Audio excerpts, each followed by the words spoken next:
This is the complete poke guide, a 4,500 word script condensing some of the best ideas from the top experts in the field, with the hope that you'll be able to apply this advice to your ranked games too. Now I will say this guide is shorter than both my Brawl and Dive guides, but it's not due to a lack of effort, I promise. It's mainly just because poke has never been meta in Overwatch 2's history. Obviously, we've had the Illari BAP Sigma meta, popularised by Saudi Arabia, but that was more of a hybrid of poke and Brawl, instead of a flat out poke comp. That comp also barely had any mirrors, and it lasted for about a month, so a lot of the macro section is focused on surviving other comp matchups. In order to keep this video applicable to you guys watching, this is what this video is mainly going to be centered around. Widow, Hanzo, Zen comps just aren't meta, and will likely never be meta, and you'll see why. I'll still treat that comp as its own thing in the matchup section. Starting off with the normal poke tank, I have Sigma. Now I think Sigma is a much more versatile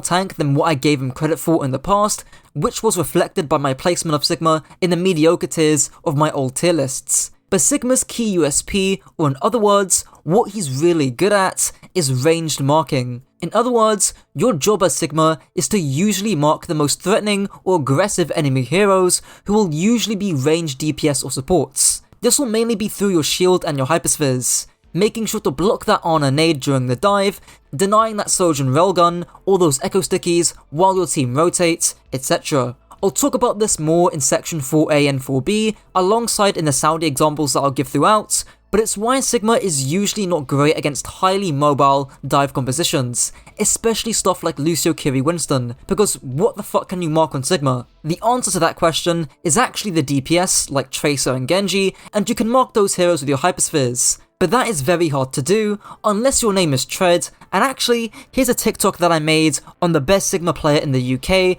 and how you can actually play Sigma into Dive. People think Sigma is actually really bad into Dive heroes like Sombra, Tracer, Genji, those kind of heroes, but if you're mechanically talented enough, and you can actually hit your hyperspheres onto these squishy targets before they actually dive, that makes things a lot messier, and that means that the dive is a lot easier to absorb. And as we can see here, Tread gets 2 really nice hyperspheres onto the Genji, and even better, he manages to flick and get the rock onto the Genji when the Baptiste is just 1 HP.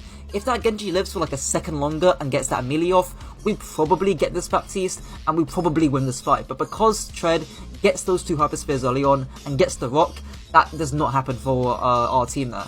And this is where the second concept of marking with your shield comes into play here. He decides to shield off, rock, and mark the Ana and the Zenyatta here. So he gets a really nice rock onto Keydog there on the Ana, and then he's able to shield off both of these ranged damage threats, which makes it easier for his team to peel off the Doomfist. With regards to the rest of your kit, make sure you're looking in between your hypersphere shots for scouting information, saving your rock as a failsafe or using it to land your combo from afar, and remember to fly to high ground with your flux where possible. Poke comps don't usually have mobility, and this is one of your few times where you'll be able to easily attain high ground, so use it. Now into Sojourn, who's been meta for at least a few months now, and is such a good hero that you can fit into almost any hybrid comp. I'm not going to repeat what I said about Sojourn in my Brawl guide, so I recommend you go watch that video for more details, but Sojourn's cycle isn't that complex. Sojourn is simple, but that doesn't mean she's easy. You charge up your railgun, take an angle, click on her head,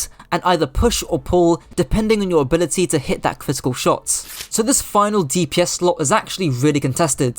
I chose to go with Symmetra because not only does she not get enough love, but she gives the poke comp way more flexibility if you're trying to play it against dive, and if you're trying to avoid things like Nanoblade, which is a key reason as to why Saudi Arabia chose Symmetra over other DPS options. Your 2 key roles in Symmetra is to proactively force out flankers with TP, or just your normal orbs, which is something that we saw both the Spitfire do, and also Saudi Arabia do as well. The second thing is using TPs to take map control, as I'll talk about later, but some common uses of TP is to kite back or bait enemy ults like Nanoblade, skip rotations in open space, and a lot more. Just like with my Brawl guide, it's a lot easier to show and explain the utility of Symmetra with actual examples, especially against dive, so I recommend heading to section 2 and section 4 for more details, alongside going to my Brawl guide as well. The last thing is actually bunkering. Yes, it might seem weird for a poke team to bunker, you're a hybrid comp.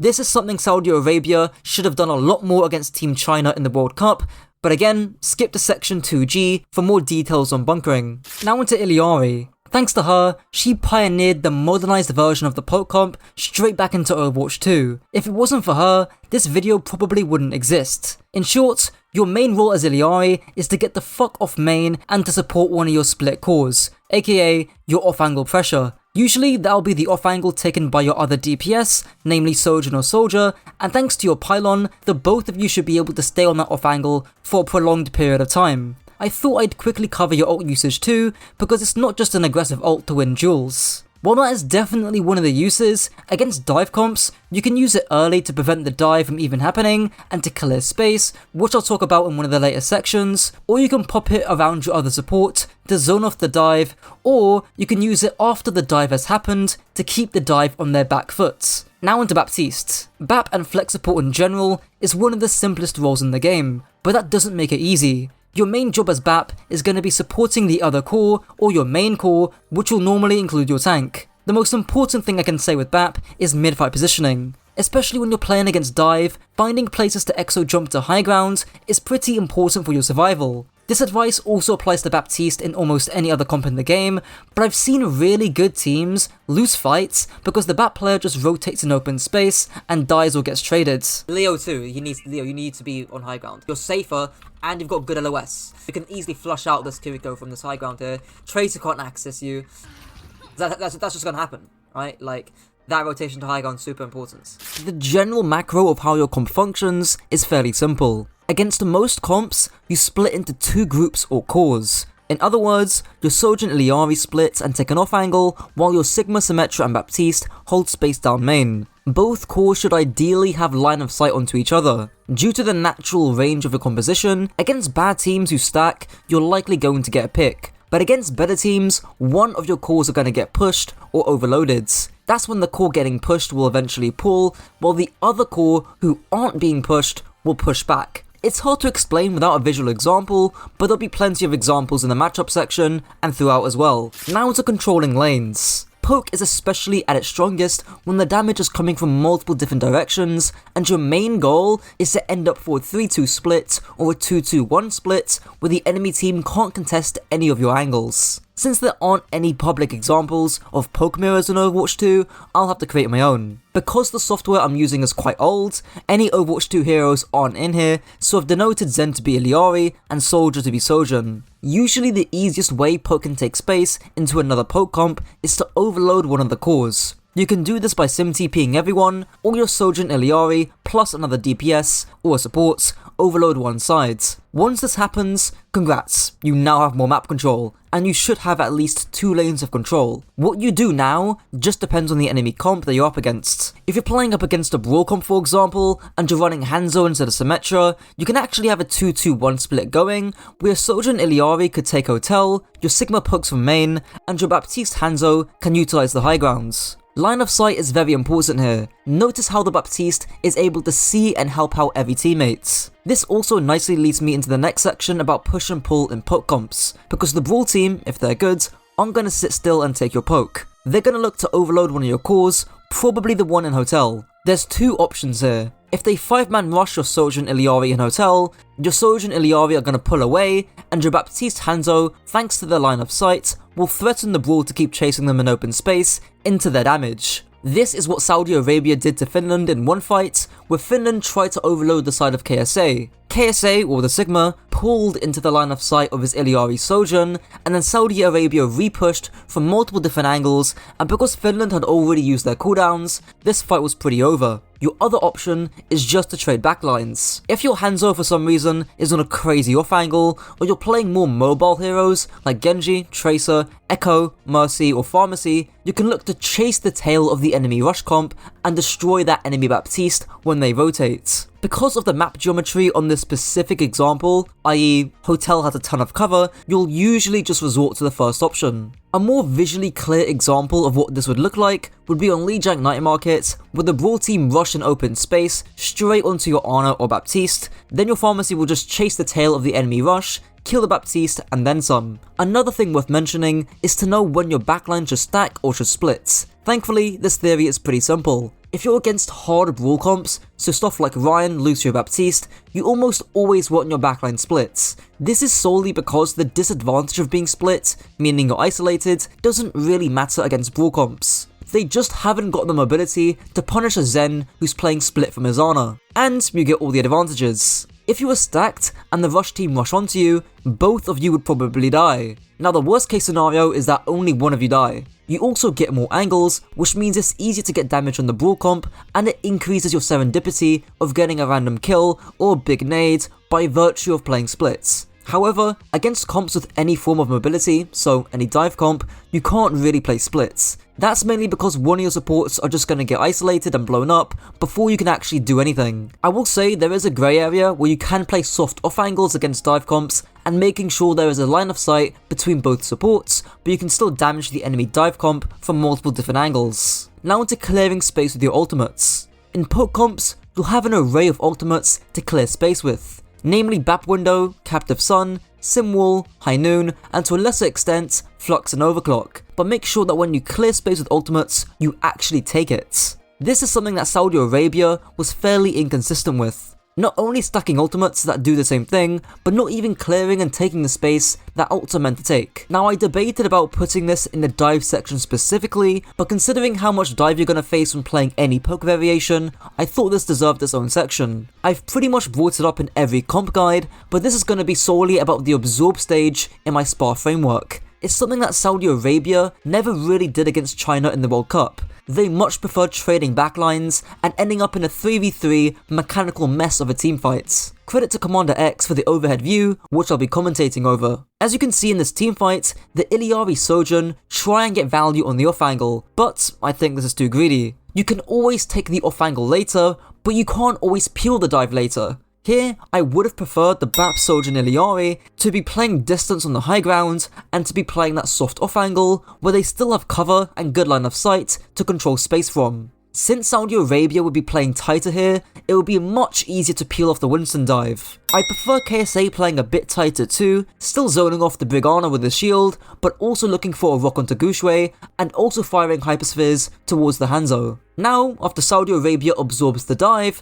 they can re-push onto the high ground, which is actually what they do, but they just do it in the wrong order. Here's yet another fight where Saudi Arabia prioritizes the trade over the absorb. Firstly, Saudi do well in the prevent stage by catching leave. Good start. But then, China still pull the trigger with a nano primal dive, but Majed prioritizes the trade onto the enemy Ana. Here, I would have much preferred Majed to ult Gushue, making his life more difficult, and KSA can mock the Ana nade with his shield, and he can mock the Hanzo with his hyperspheres, and he can mock Gushue with his rock. All the while, Saudi Arabia play in a bunkered position by the Mega. And this very nicely leads me on to bunkering, a key factor to the absorb stage. You might be a bit confused. How are poke teams supposed to bunker? Isn't that supposed to be a thing for brawl teams? And you are right. But this is a poke brawl hybrids. Bunkering is an option available to you, especially against dive teams, and this is something that I think Saudi could have done way better in when they played against China in the finals. You have sim turrets, you have Bap Regen Burst and his Immortality Field,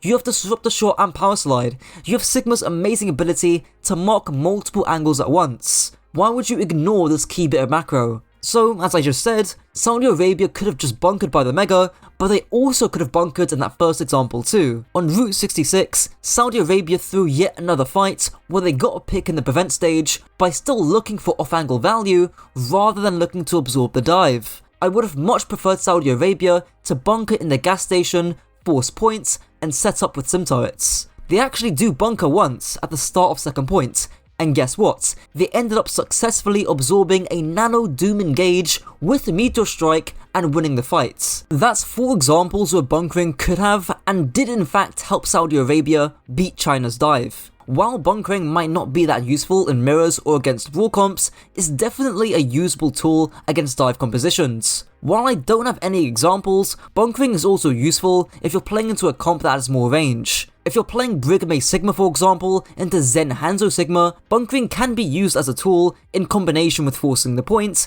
to force that pokier, more ranged comp to come closer. If you're the Zen Hanzo team for reference, Just swing wide and play more aggressive angles that the enemy poke brawl team can't control. Now onto variations, starting with the tanks. The only alternative poke brawl tank to Sigma is Orisa, since Orisa Illari has actually been seen before. Especially with Orisa's range being mega buffed, she technically has more consistent range than Sigma. She also has way more individual sustain by virtue of her Fortify and armor. But I really don't like Orisa variations for two main reasons. Firstly, in the mirror, Sigma just beats Orisa, because Sigma can rock Orisa out of her spear spin. This means Orisa has to do an inefficient cycle of fortifying first, then spear spinning, which isn't great. Secondly, Orisa is really not great at marking and clearing angles. In those Saudi Arabia examples, all Orisa could try and do is spear spin the Ana nade and throw a javelin, but it's much harder for Orisa to mark multiple angles or heroes, unlike Sigma. Now into DPS variations. This one is very broad, so I'm gonna have to be quick with my coverage. Ashe. Great against hardball comps due to Dynamite and Bob, but due to her immobile nature, she's not great at absorbing dives. Bastion. He's pretty uncommon, but his main place is against Winston-based dive comps. Saudi Arabia made this variation against China for that reason, which forced Gushui to go Doomfist. However, his cons are his massive hitbox, his underwhelming ultimates, and his cyclical nature, with his over-reliance on turret form to actually do anything. Cassidy. Biggest pro is the sustain. More HP, roll, and nade are all great defensive tools. The main con is suffering in any kind of poke mirror. He has no self-sustain and lacks the variety of damage that Sojourn, Soldier, Ashe, or Widow may have. He's also got a bad ultimate and no vertical mobility. Echo or Genji. If you're playing these heroes, you're probably not playing poke brawl, you're instead playing some poke dive variation. Their greater mobility, similar to Tracer, means they're able to directly control flanks and angles, but they just don't synergize well with Illari, hence why most of their synergies are with Brig, Ana, Zen, Kiriko backlines. Junkrat. He occupies a very niche but equally important role as one of the best anti-brawl characters in the game. He has insane AoE damage, he can kill people without needing direct LOS, and his Tyre can destroy brawl bunkers on a whim. The downside is that in other cases, he's really not great. He's a terrible duelist due to the over-reliance on the one-shots, and loses map control very easily unless your name is Kaya. Mei. You might think Mei is a straight-up brawl hero, but she can be played in poke brawl hybrids. She thrives on trying to bunker and absorb dives, but loses value on more open maps where heroes with greater range or mobility can provide more to the team than her wall. Pharah. Again, another poke dive variation that's often played with a Mercy Kiriko or a Mercy Ana backline, but it does have its utility against sim-based brawl comps. I've already explained the pros and cons of Pharah in my dive guide, so refer to that for more details. Soldier. He'll mainly be a variation of a Sojourn. His biggest pros are his consistent damage and self-sustain, but his biggest cons are the lack of burst damage, lack of burst mobility, a terrible ultimate if you can already aim, and a lack of vertical mobility. He's best in ranked environments if your supports aren't gonna help your off angle. Tracer. You might be a bit confused at this, because Tracer isn't a poke hero in any sense of the imagination. Well, the reasoning for playing Tracer is actually as a preventative anti-dive hero. If you're playing Zen Bap, you literally just mark the enemy flanker with Zen Orbs and you win every time. She helps poke teams maintain map control and is probably a must pick if you're playing Zen Bap or Zen Ana. Sadly, her biggest downside is that she doesn't synergize well with or do well against Illari Bap backlines, hence why she wasn't one of the main DPS options in Section 1. Torb. Same pros and cons as Cassidy, but they're even more extreme on Torb. Very good as a variation against dive, but that's about it. Widowmaker. She's decent in the mirror, as long as you're not playing against Sojourn and you're playing on an open, long sightline map. Against dive, she fully plays for the prevent stage, which is a blessing and a curse since she can't absorb dives nearly as well as other DPS heroes. She's super LOS based and is very situational based on the map. Now onto support variations. Kiriko is the main one and is used in poke dive variations. She's best at enabling mobile DPS heroes like Genji or Tracer to help prevent dive heroes from staging or to straight up win in close range duels. Her downside is the lack of defensive peel or bunker ability, alongside her very subpar and inconsistent range threats. On maps like Circuit Royale, where she can't flank or have close range duels due to their map geometry, it'd be way better to play purely poke heroes like Bap Zen or even Ana Zen. Speaking of Ana, she's up next. I see Ana poke variations the most in two scenarios. Firstly, against Brawl comps, since Honor Nade is great against clumped up teams, and secondly, with Pharmacy teams, since Nanofara is a strong win condition, and she has quite a bit of healing power. Barring that though, her lack of mobility and sustain holds her back compared to Baptiste. Honor in poke can get ran over relatively easily, and isn't great into Brawl dive hybrids like Winston Lucio Kiri comps. After Honor is Brig. Again, Brig doesn't have any poke, but she's played in poke comps to help strengthen the comp against dive. As a result, she's great against dive, but in mirrors, where the enemy team are playing Illari Bap or more ranged backlines, she can struggle to close the distance and actually do anything. Next is Mercy Zen. Again, similar to the dive section, they're great against the Brawl based comps, where you can be as greedy as you like. But against dive, similar to Widow, you're really just playing for the prevent stage, because any backline that has a Mercy, Zen, or God forbid both, really struggle at absorbing dives. Now to the matchups, starting with Brawl. Brawl teams are usually made up of Ryan, Lucio, Bap, with Symmetra, Mei or Sojourn being the primary DPS lineup, and Ramatra being a variation too. The Brawl win condition is simple: close the range in some kind of way, whether that's by bunkering or forcing points, quickly overloading one of your cores with a numbers advantage, or stillmating and matching your cores on defense. Your win condition is to split into a 3-man and a 2-man core. Whichever core that rush comp decides to overload, that core needs to pull back and live, and the other core needs to push back, either chasing the tail of that rush comp's backline, as I spoke about before, or directly helping out their core that's getting pushed. Again, I recommend checking out section 2, where I go over a lot of that macro. Moving on to the Brawl Dive matchup, which usually consists of some kind of Queen, Genji, Lucio comp, but also includes Zarya and Orisa variations, your win condition is still somewhat similar to the Brawl matchup. They want to get their Orisa or their Queen and their Genji on top of your backline in close range. Meanwhile, you want to either prevent that from happening, absorb it if it does, and repush after their Genji is out. I recommend watching the Brawl Dive section of my Brawl guide, where there's a ton of good examples that still apply to the poke Brawl comp.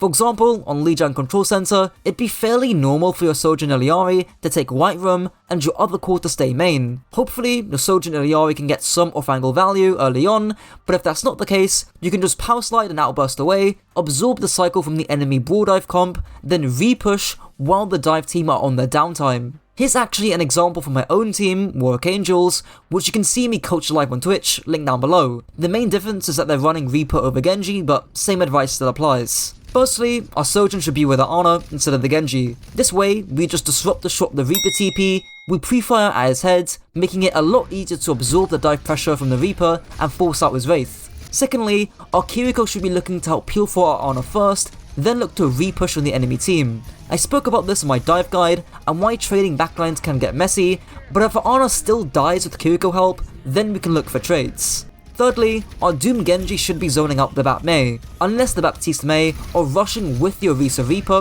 which they aren't, there's no reason to force out a trade. Just absorb the dive pressure and repush the enemy team on their downtime. Our Genji could also be helping the peel, it just depends on what's easier to do. Again, if the Bap Mei do rush with the Orisa Reaper, we just chase that tail as spoke about prior. Now on to dive. I'll just put a screenshot of China's dive comp, since it's convenient to follow, and it means less editing for me. Thankfully, I've already explained a lot of the dive macro beforehand, so I recommend going to sections 2E, 2F, and 2G for more specific details and examples. In short, just follow the SPAR framework, which I've already made a separate video on. Prevent the dive with range and angles, absorb the dive with cooldowns, ultimates, and by bunkering, and then repush the dive when they're on their back foot. There's this textbook example I used in my dive guide, with Houston diving into Florida, but let's talk about what Florida could have done better here. Firstly, let's talk about the prevent stage. I would have liked to see Florida overload the right side and flush out Happy Soldier while Orisa is forcing points. Then they can either catch out Happy with a visor,